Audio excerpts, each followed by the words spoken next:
তো নেকাব মুসলমানদের ড্রেসই না, নেকাব মুসলমানদের ড্রেসই না। ইহুদি নারীরা যখন যখন অন্য ব্যবসাবৃত্তি করতো অথবা অন্য কোনো নিষিদ্ধ কার্যক্রম করতো তখন নেকাব পড়তো। আর উনি যেটা পড়তেন এটা নাম হলো হিজাব। হিজাব হলো মুসলমানের ড্রেস, বাট নেকাব মুসলমানের ড্রেসই না। কেউ বলবেন না যদি ইয়ে হয়, মব হয়। বাংলাদেশের মাটিতে বসে বিএনপি নেতা কত বড় ধৃষ্টতা দেখালো দেখেন। কি করা উচিত আপনার মন্তব্য করে জানাবেন এবং আমরা এর কঠিন প্রতিবাদ করব। আপনারা ভিডিও শেয়ার করে এই প্রতিবাদে সবাই শরিক হবেন এবং যে যার জায়গা থেকে প্রতিবাদ করবেন। গতকাল একটি অনুষ্ঠানে তারেক রহমানের সামনে আমাদের সম্পাদক যারা মাহমুদুর রহমানের কিছু বক্তব্য নিয়ে সোশ্যাল মিডিয়াতে বেশ পক্ষে বিপক্ষে তর্ক বিতর্ক দেখছি। মানে তারেক রহমান গত 17 বছরের ইতিহাস জানেন টারেন না, এই ধরনের একটা মন্তব্য তিনি করেছেন। এটা নিয়ে মূলত কথা বলতে চাই। আমেরিকা মনে মনে চায় জামাত ক্ষমতায় আসুক। আমরা যদি সেই শেখ হাসিনার আমলে ফিরে যাই, সেই 28 সেপ্টেম্বর সম্ভবত সেই জামাতকে মাঠে নামানোর জন্য কিন্তু পিটার হাস সহায়তা করেছিলেন, উৎসাহ দিয়েছিলেন। আব্দুল্লাহ মাহমুদ তাহির কিন্তু অবশ্য দেখা করেছিলেন, বিভিন্ন সময়ে জামাতকে উৎসাহ দিয়েছিলেন। তো আপনার কি মনে হয় যে আমেরিকা নিরপেক্ষ অথবা তারা জামাতের দিকে ঝুঁকে আছে? আসসালামু আলাইকুম দর্শক, নতুন একটা নিউজে সবাইকে স্বাগতম। ভিডিওর শুরুতেই খুবই গুরুত্বপূর্ণ কয়েকটা ভিডিওর অংশ বিশেষ আপনারা দেখতে পেরেছেন। আশা করি সেই ভিডিওর অংশ বিশেষগুলো দেখেই বুঝতে পেরেছেন যে আজকের ভিডিওটি আসলে কতটুকু গুরুত্বপূর্ণ এবং আকর্ষণীয় হতে চলেছে। তো সবাইকে বলবো একটু ধৈর্য সহকারে আজকের ভিডিওটি আপনাদেরকে দেখতে হবে এবং প্রত্যেকটি বিশ্লেষকের বিশ্লেষণগুলো একটু মনোযোগ সহকারে আপনাদের শুনতে হবে। তাহলেই কেবল আজকের এই ভিডিওর যাবতীয় বিষয়বস্তু আপনারা ঠিকঠাক মতো জানতে পারবেন বা বুঝতে পারবেন।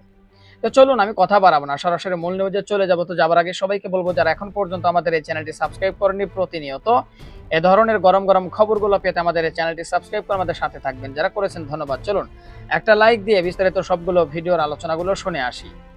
আপনার কি মনে হয় যে আসলে আমেরিকা মনে মনে চায় জামাত ক্ষমতায় আসুক? আমরা যদি সেই শেখ হাসিনার আমলে ফিরে যাই, সেই 28 সেপ্টেম্বর সম্ভবত সেই জামাতকে মাঠে নামানোর জন্য কিন্তু পিটার হাস সহায়তা করেছিলেন, উৎসাহ দিয়েছিলেন। আব্দুল্লাহ মাহমুদ তাহির কিন্তু অবশ্য দেখা করেছিলেন, বিভিন্ন সময়ে জামাতকে উৎসাহ দিয়েছিলেন। তো আপনার কি মনে হয় যে আমেরিকা নিরপেক্ষ অথবা তারা জামাতের দিকে ঝুঁকে আছে? আমি জানি না। আমি একটা কথা বলতে পারি আপনাকে, যে ধরেন এমনিতে জামাত সম্পর্কে যুক্তরাষ্ট্র কখনোই কোনো কিন্তু কথা বলে না, নেগেটিভ মন্তব্য করে নেগেটিভ কোনোদিন আমি তার মুখ থেকে কোনো নেগেটিভ কথা শুনিনি, বরং আমি পজিটিভ কথা শুনেছি। বরং তারা তাদেরকে বলেছে একটা মডারেট ইসলামিক পার্টি, এটা বলেছে। মডারেট ইসলামিক পার্টি যখন আমেরিকা বলে, অর্থাৎ তারা উগ্রপন্থী না, এই ব্যাপারে একটা সার্টিফিকেট কিন্তু অলরেডি আমেরিকা জামাত ইসলামের প্রতি দিয়েছে। সুতরাং সেই হিসাবে আমি বলবো যে তারা তাদেরকে গ্রহণযোগ্য বলে মনে করে। এখন বিষয়টা হচ্ছে যে গ্রহণযোগ্য বলে মনে করে, ঠিক আছে, কিন্তু যদি সাপোজ এখানে একটা কথা বলা ভালো, সেটা হচ্ছে কি যে জামাত, কিন্তু আমার কাছে যেটা মনে হয় যে ধরেন জামাত জিতলো, জামাত জেতার পরে 20 জন, ধরেন 20 জন বা 30 জন মেম্বার হইলো মন্ত্রী পরিষদ, কথার কথা বলতেছি, হ্যাঁ, মন্ত্রী পরিষদে যখনই দেখা যাবে যে টুপি এবং দাড়ির আধিক্য, তখন আমেরিকার প্রো খ্রিস্টান যারা আছে তারা কিভাবে রিয়েক্ট করবে? ওখানেও তো আছে আপনার ওদের খ্রিস্টান উগ্রবাদী আছে না, খ্রিস্টান উগ্রবাদী তো ইয়েতে আছে, ওদের তো আপনার দক্ষিণপন্থী আছে।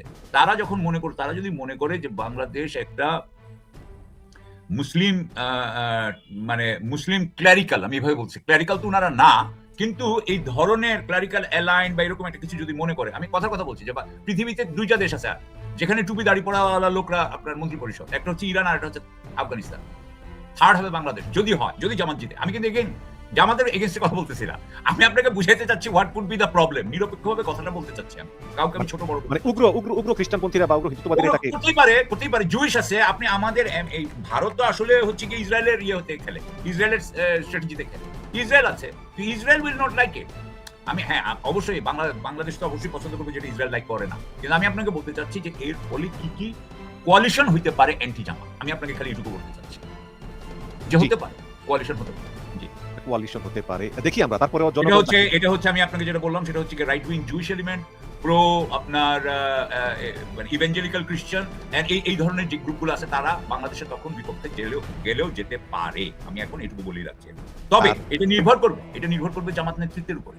এখন যদি জামাত নেতৃত্ব ক্ষমতায় আসলেন, এসে যদি তারা বলেন যে না আপনারা নামাজ পড়ি, তাই বলে আপনারা নামাজ পড়েন কি পড়েন না, আপনাদের উপর কিছু চাপাবো না, আমি ইকোনমিক জাস্টিসের করবো, আমার এখানে কোনো আপনার চার্চ আর স্টেট এক হয়ে যাবে না, মানে অর্থাৎ মসজিদের আর সরকার এক হবে না, তাহলে আবার ওটা ভিন্ন হতে পারে।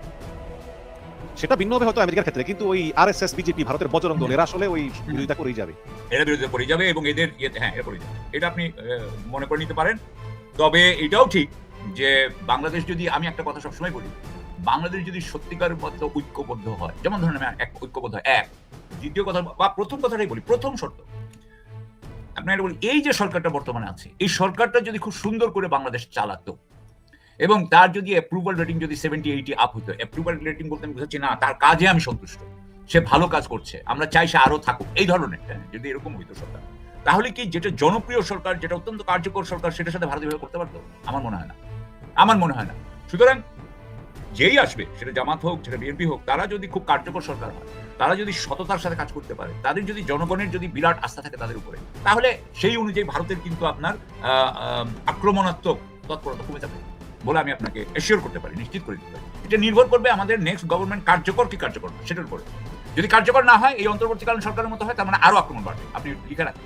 আর যদি কার্যকর হয়ে যায়, if they are running the country well, তাহলে দেখবেন যে কমে যাবে। আসলে আমি এই বর্তমান সরকারের মতো দুর্বল সরকার দেখি নাই। ঠিক আছে, তারা মানে দুর্নীতি করে নাই, লোক ভালো, বাট খুবই দুর্বল। না, এটা তো ওনাদের কাজ ছিল, যেটা ওনাদের কাজ ছিল সেটা হচ্ছে যে আমাদের আমলাতন্ত্র আছে, সিভিল এবং মিলিটারি, তার সাথে কিন্তু আমাদের জনগণের একটা বিরাট গ্যাপ আছে। জনগণ বিপ্লবের পক্ষে ছিল, তারা তো বিপ্লবের বিরুদ্ধে ছিল বা বিপ্লবের পক্ষে ছিল না। এটা তো সত্য, এটাই তো বাস্তব। এখন আমি তাদেরকে কিভাবে জনগণের সাথে আনবো, এটা হচ্ছে মেইন কাজ।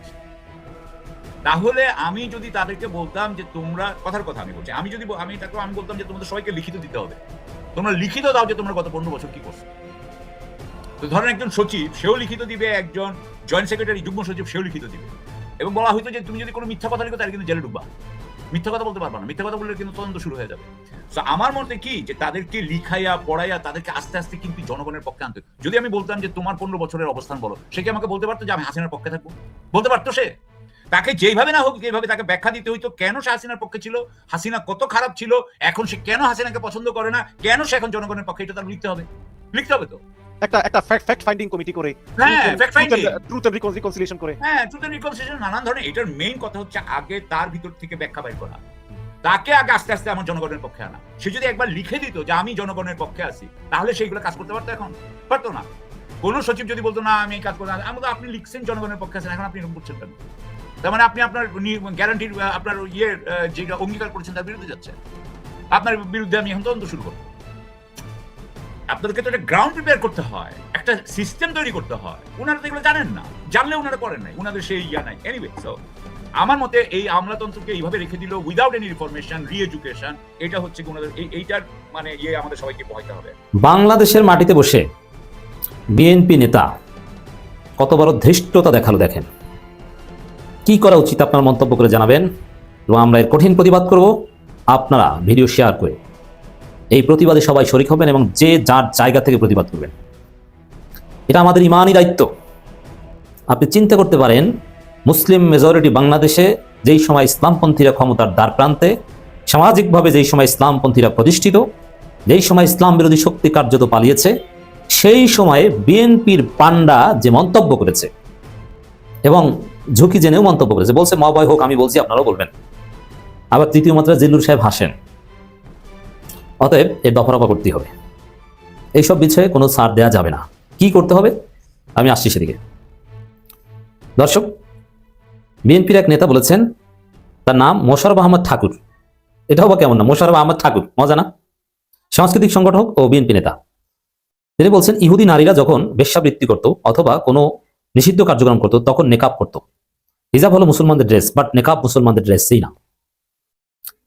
এর মানে নেকাবের বিরুদ্ধে এই বিএনপি নেতার কত বড় ধৃষ্টতা, যেটা আওয়ামী লীগের কোনো পান্ডা বাংলাদেশের মাটিতে সাহস পায়নি। আওয়ামী লীগও এগুলোকে রেসপেক্ট করে তাদের ফেসিজম চর্চা করত, কিন্তু বিএনপি আওয়ামী লীগের চাইতে খারাপ, তার প্রমাণ হচ্ছে এটা। দর্শক, এই বাংলাদেশে এখন হাসিনা নাই, ফেসিবাদ নাই, ইসলামপন্থীদের উপর নির্যাতন নেই, এই জায়গায় নেকাবের বিরুদ্ধে এরকম কথা বলার সাহস কিভাবে হয়? এর উত্তর হচ্ছে, সমস্ত প্রশাসন বিএনপি দখল করেছে, বিএনপি সরকারের মধ্যে আরেক সরকার কায়েম করেছে। এমনকি টিভির ইফতেখারুজ্জামান স্পষ্ট করে বলেছেন যে সরকারের ভিতরে আরেক সরকার আছে। আমলারা ইউনূসের সিদ্ধান্ত বাস্তবায়ন হতে দেয়নি। অনেক আইন পাশ করা থেকে, অনেক অধ্যাদেশ জারি করা থেকে সরকারকে পিছু করতে হয়েছে আমলাদের কারণে। আর ওই আমলারা এত বড় সাহস কোথায় পেয়েছে? তারা সাহস পেয়েছে বিএনপির কারণে। অতএব বিএনপি তো সরকারের ভিতর আরেক সরকার, পুলিশ প্রশাসন সমস্ত ওসিডি সব বিএনপির দখলে। একটা কারচুপি নির্বাচনের স্বপ্ন দেখছে বিএনপি, এবং দেশের টেম্পো স্ট্যান্ডগুলো এবং যত অবৈধ অস্ত্র সব বিএনপির দখলে। তারেক রহমান দেশের অঘোষিত অবৈধ প্রধানমন্ত্রী। যেই সাহস থেকে বিএনপি সন্ত্রাসীরা চান্দাবাজি খুনোখুনি করতে করতে এখন ইসলামের উপর আঘাত হানার সাহস পেয়েছে। বিএনপি যদি প্রশাসন দখল করতে না পারতো তাহলে এরকম কথা বলার সাহস পেত না। অতএব এর বিরুদ্ধে আমাদের সবাইকে সোচ্চার হওয়া জরুরি। কিভাবে সোচ্চার হতে হবে?